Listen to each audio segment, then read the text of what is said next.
Supongo que ya va siendo hora de que cuente esta historia. No me estoy haciendo más joven y creo que es una historia que debe ser transmitida, teniendo en cuenta el estado del mundo. Esto fue en mis primeros días en el DRN, que es el Departamento de Recursos Naturales, también llamada en broma, la Unidad de Acechadores Nocturnos. Nuestro trabajo consistía en ocuparnos de los casos considerados CZE, es decir, entidades críptidos clasificados. Cualquier cosa encontrada en el mundo natural, que requiriera cuidados especiales y contingencias diplomáticas. Hombres lobo, Sasquatch, sirenas, cualquiera de esas entidades que desafían las convenciones científicas, muestran una inteligencia similar a la nuestra, o presentan una amenaza formidable para nuestra especie, que requiere un alto nivel de discreción y tacto por nuestra parte. Si alguien tiene un encuentro con un críptido, eso es algo que no investigamos, solo nos aseguramos de que no han recogido ninguna prueba, que pueda comprometer la privacidad del críptido. Lo que nos preocupa son los casos de contacto negativo. Si una empresa está intentando desarrollar una zona, que está causando molestias a la población local de críptidos. Si uno o más cazadores han intentado atrapar o matar a un críptido, si una familia o un pueblo ha sido objetivo de uno o más críptidos de forma peligrosa, o, como fue el caso que describiré aquí, alguien apareció muerto en un aparente ataque de un críptido. Este caso ocurrió en el año 1983, cuando yo era un novato, y trabajaba a las órdenes de Conner Cliff, mi mentor y una leyenda en el mundo de los parques y la fauna salvaje. Nos llamaron de una zona conocida como la Tierra entre los lagos, entre Kentucky y Tennessee. Era una zona bastante popular para la caza, el senderismo y acampar. Antes de la gran afluencia del verano, una familia había estacionado su autocaravana en la zona norte, para iniciar lo que habría sido un perfecto viaje familiar. Lo que obtuvieron en su lugar fue una pesadilla más allá de lo que creían posible. El informe nos llegó unas 8 horas después de que un lugareño encontrara a la familia muerta. Para entonces, la policía local y los guardias del parque ya habían revisado la terrible escena. La familia había sido masacrada, despedazada por un animal salvaje, o por un asesino a hachazos que no conocían, y así fue como acabó en nuestra mesa. Conner y yo fuimos al lugar de los hechos, e intentamos suavizar las cosas con los lugareños, los mantuvimos ocupados con el control de las multitudes y patrullaje. Cualquier cosa para minimizar el trauma que les causaría tener que procesar una escena así.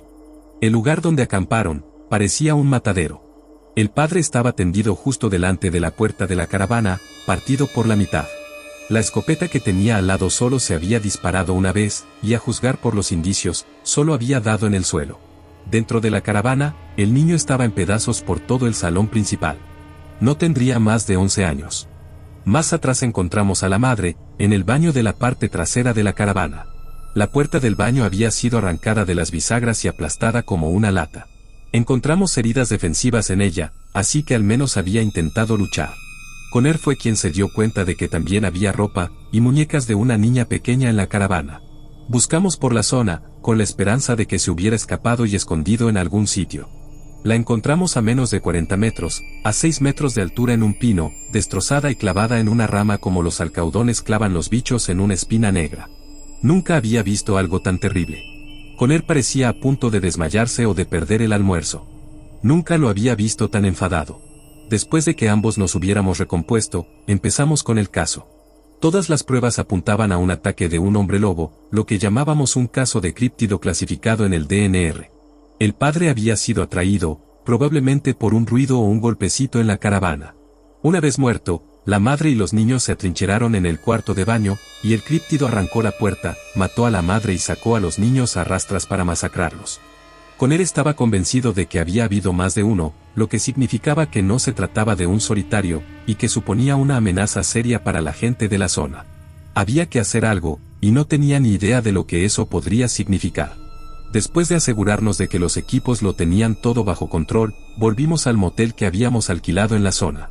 Recuerdo que Conner pasó la mayor parte de la noche en la terraza exterior, fumando como una chimenea, y con cara de estar planteándose algo verdaderamente desagradable. A la mañana siguiente, no podía estar seguro de que hubiera conseguido dormir, pero me miró con dureza, y me dijo que había una forma de arreglar esto, si yo tenía el valor, y estaba seguro de que quería arreglarlo. Le dije que haría cualquier cosa para arreglar las cosas para esa familia, y asintió con expresión condenada.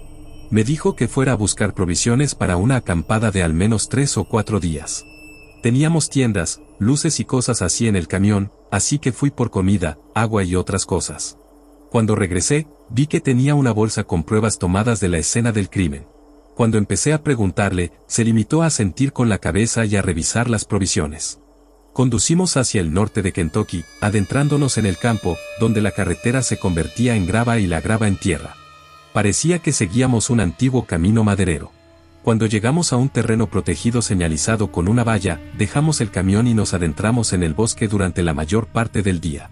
Por el camino me di cuenta de que Conner recogía salvia de los prados a manos llenas, y la guardaba en una bolsa. Habíamos traído un arco y algunas flechas, y Conner me dijo que estuviera atento a cualquier pieza de caza que pudiéramos abatir. Vi un conejo de tamaño decente y conseguimos cazarlo, aunque yo no era muy buen cazador con arco. Era casi de noche cuando llegamos a un lugar lo bastante llano y abierto para instalarnos. Una vez montado el campamento y encendido el fuego, echó un puñado de la salvia que había recogido. Las hojas verdes desprendían un humo acre y denso que impregnaba la zona. Me recordó a mi abuela, que solía quemar salvia alrededor de su casa todo el tiempo. Le pregunté si debía limpiar el conejo para hacernos algo de comida, pero me dijo que el conejo no era para nosotros. Me había dado varias explicaciones sobre lo que debíamos hacer, pero nada tenía sentido, así que finalmente tuve que preguntarle.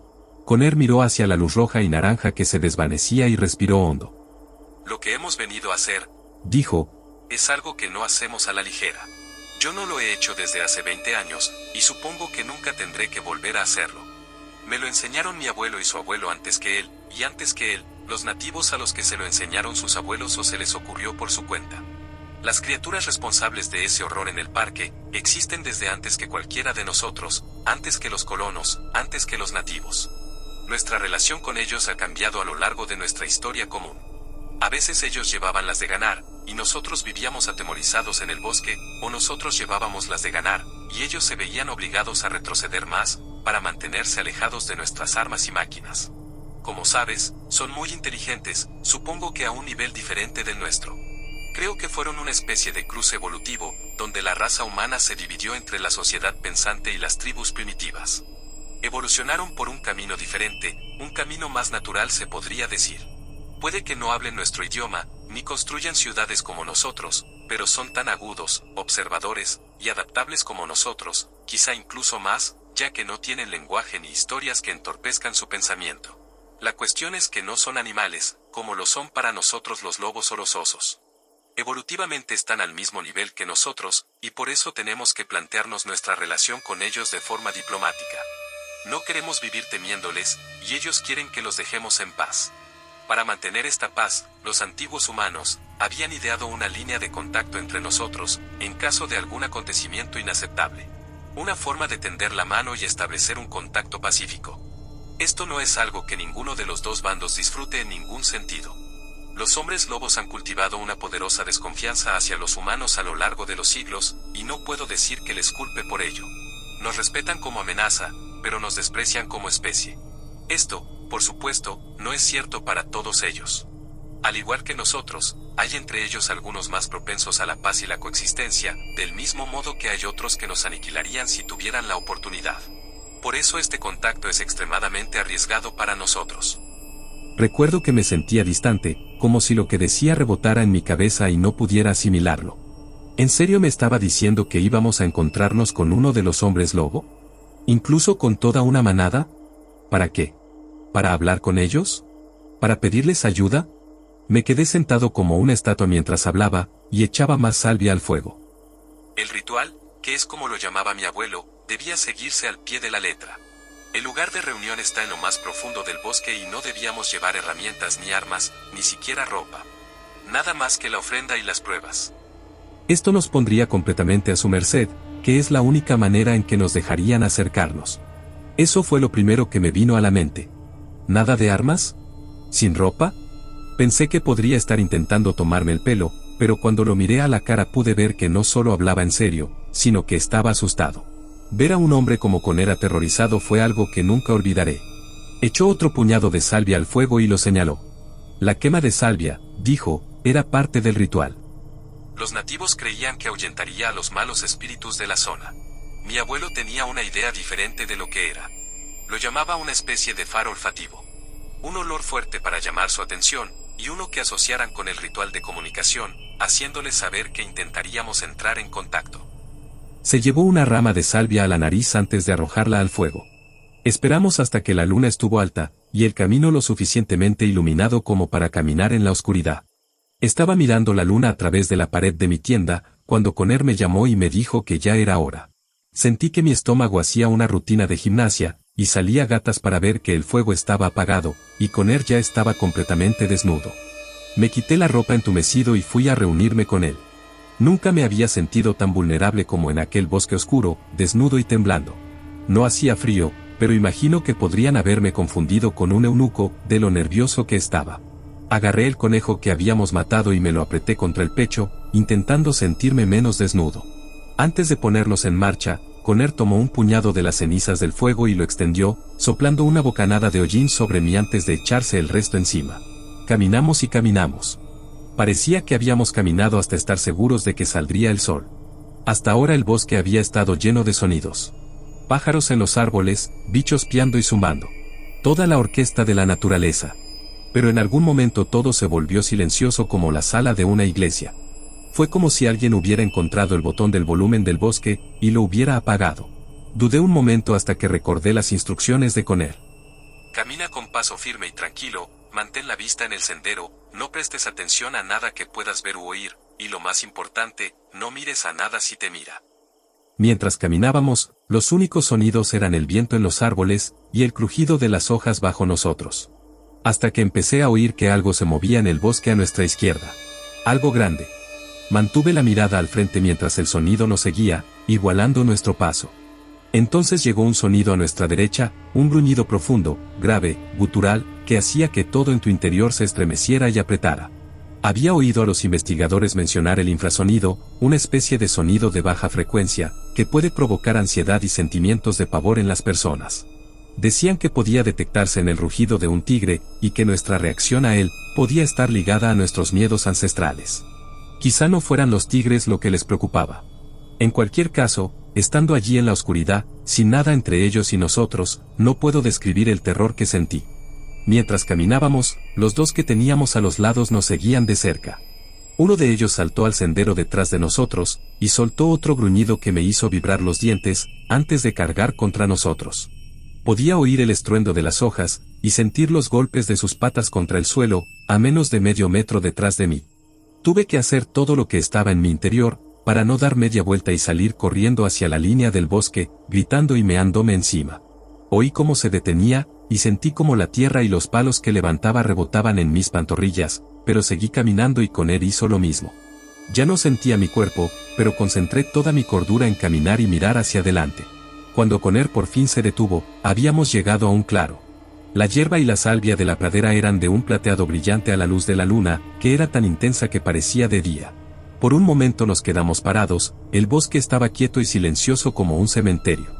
Entonces vislumbré unos ojos que reflejaban la luz de la luna, en los arbustos que teníamos delante. Una gran figura emergió del bosque frente a nosotros. Se arrastró hacia adelante a cuatro patas, su pelaje negro parecía absorber toda la luz. Una silueta viviente con dos perlas brillantes donde deberían estar sus ojos. Otros dos emergieron a su lado como guardaespaldas, uno de ellos parecía plata hilada a la luz de la luna, y sus ojos tenían una chispa como el ámbar cuando lo frotas contra la lana. El otro tenía manchas negras, y ojos que brillaban como las cenizas moribundas de una vieja hoguera. Casi pierdo la compostura cuando sentí un aliento caliente en la parte posterior de mis piernas, y oí un resoplido. Me estremecí involuntariamente, y la cosa soltó otro gruñido bajo de advertencia, antes de tocarme con su fría nariz mientras me olfateaba y me rodeaba. Otra figura negra también rodeaba a Conner, y no pude verle la cara, pero algo en su actitud tranquila calmó el estruendo de mis oídos. El hombre lobo que me rodeaba volvió a gruñir, y trató de mirarme a los ojos. Aparté la vista rápidamente, esquivando su mirada como un niño nervioso al que se enfrenta a un policía enfadado. Se abalanzó sobre mí, y oí el chasquido de sus dientes, sentí la ráfaga de aire al morder el aire frente a mi entrepierna, provocándome un escalofrío que me hizo alegrarme de haber vaciado la vejiga antes de salir. El gran hombre lobo negro nos miró un momento antes de moverse. Algo en su interior estalló como una ramita que se rompe, y se levantó lentamente sobre dos patas. Los otros dos le siguieron. Los dos que estaban a sus lados debían de medir entre 2.5 y 3 metros, pero el negro debía de estar cerca de los 3 metros. Nunca había visto algo tan enorme tan cerca. Casi oscurecía la luna sobre nosotros. Conner me miró, e hizo un gesto hacia el conejo que sostenía. Me sentí como en un sueño de terror a cámara lenta, y mi cuerpo no respondía. Un gruñido bajo detrás de mí me sacó de mis pensamientos, y di un paso adelante. Sentía los ojos clavados en mí, como atizadores calientes a escasos centímetros de mi piel, esperando una excusa para acortar distancias. Dejé el conejo a los pies del más grande, y me adentré en su sombra, que parecía una prolongación de sí misma, como si estuviera entrando en una inmensa boca abierta. Un bufido me llegó desde lo alto, y sentí que me revolvían el pelo. Para mi horror, una nariz entró en mi campo de visión, luego un hocico, y por último, las brillantes perlas bioluminiscentes de sus ojos.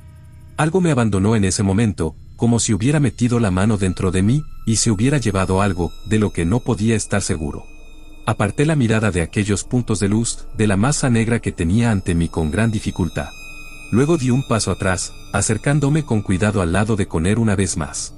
El mayor olisqueó el conejo, antes de hacer un gesto a uno de los asistentes, que lo agarró con una mano. Parecía un gorila sujetando a un gatito, aunque pensaba que el conejo había sido bastante grande para su especie. Desapareció en el bosque, y Conner sacó la bolsa de pruebas de debajo del brazo.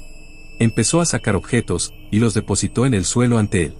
Había un trozo de tela ensangrentada, una alianza manchada de sangre negra, un zapato de niño, y por último, un mechón de pelo dorado. El alfa olfateó los objetos con atención y gruñó por lo bajo cuando llegó al pelo. Se puso en pie, y observó a Conner mientras sacaba los últimos objetos de la bolsa. Un puñado de pelo encontrado en la mano del padre, muestras de saliva tomadas de los cadáveres, y un pequeño frasco de tierra empapada en orina tomada cerca del lugar. El alfa olfateó estos objetos, y resopló antes de gruñir y ponerse de pie. Gruñó profundamente durante un momento, antes de darse la vuelta para desaparecer en la oscuridad con un breve paso, cubriendo la distancia hasta los árboles, como una nube que pasa por delante de la luna. Los demás no tardaron en seguirlo, mirándonos con gruñidos bajos de advertencia. Cuando se fueron, Conner y yo nos quedamos en estado de conmoción, hasta que los sonidos del bosque volvieron tan rápido como se habían ido. Parecía que me había quitado un gran peso de encima, y sentí que me iba a desmayar. Conner respiró hondo, y exhaló despacio, temblando apenas un poco. Me miró y sonrió. Creo que le gustas, dijo, y yo casi me caigo al oírlo, con las rodillas ligeramente flexionadas. El viaje de vuelta al campamento pareció transcurrir en doble tiempo, como si alguien rebobinara una cinta. Una vez que encontramos las linternas, Conner y yo nos pusimos la ropa, y nos metimos en nuestras tiendas sin mediar palabra. Me sentía como si no pudiera volver a dormir, con el corazón latiéndome en los oídos, pero acabé durmiéndome casi en cuanto mi cabeza tocó la almohada. Los días siguientes los pasamos acampando y esperando. Conner me había dicho que teníamos que quedarnos en la zona, hasta que tuviéramos alguna señal de que habían hecho algo con nuestro problema mutuo. Me habló de la primera vez que había realizado el ritual de contacto. No había sido aquí, aunque dijo que había contactado con esta manada antes. Al parecer, era algo que se hacía en todo el país. El ritual cambia ligeramente en algunas zonas, pero el propósito era el mismo. La tercera noche oímos aullidos lejanos, profundos y penetrantes incluso a distancia. Sonaba como una manada de coyotes cantando a coro, todos aullando a diferentes volúmenes e intervalos. A la mañana siguiente encontramos, tiradas en el suelo ante nuestra hoguera, 3 enormes manos con garras cortadas por la muñeca y alineadas. Conner sonrió al verlo. Parece que se han ocupado de ello, dijo, levantando una para examinarla. Me dio una, y la sentí más pesada de lo que parecía, como sostener un arma por primera vez. Solo la mano era más grande que mis 2 manos juntas, y las largas garras al final de cada dedo debían de medir 10 centímetros, y estaban ligeramente retraídas. El pelaje de cada una era de un color diferente, y eran claramente la mano izquierda. Conner metió cada una en una bolsa separada, y dijo que los chicos del laboratorio estarían encantados con ellas. Tendían a recoger a sus muertos con bastante religiosidad, por lo que los restos son difíciles de conseguir. Hicimos las maletas y nos fuimos. No volvimos a tener noticias de actividad en la zona, y comunicamos a todo el mundo autorizado, que la situación se había resuelto, y que habíamos realizado un contacto muy satisfactorio. Después de aquello me sentí como una celebridad en el DNR. Fue algo que nunca olvidaré, y algo que no me plantearía volver a hacer, a menos que la situación fuera extrema. Aunque, con los informes que estamos recibiendo últimamente, puede que muy pronto ya no podamos hacerlo en absoluto. No sabemos por qué se han vuelto más activos y agresivos, pero sin duda hace que la paz continuada entre nosotros sea cada vez menos fiable. Lo que eso significa para el futuro, solo puedo temer lo peor.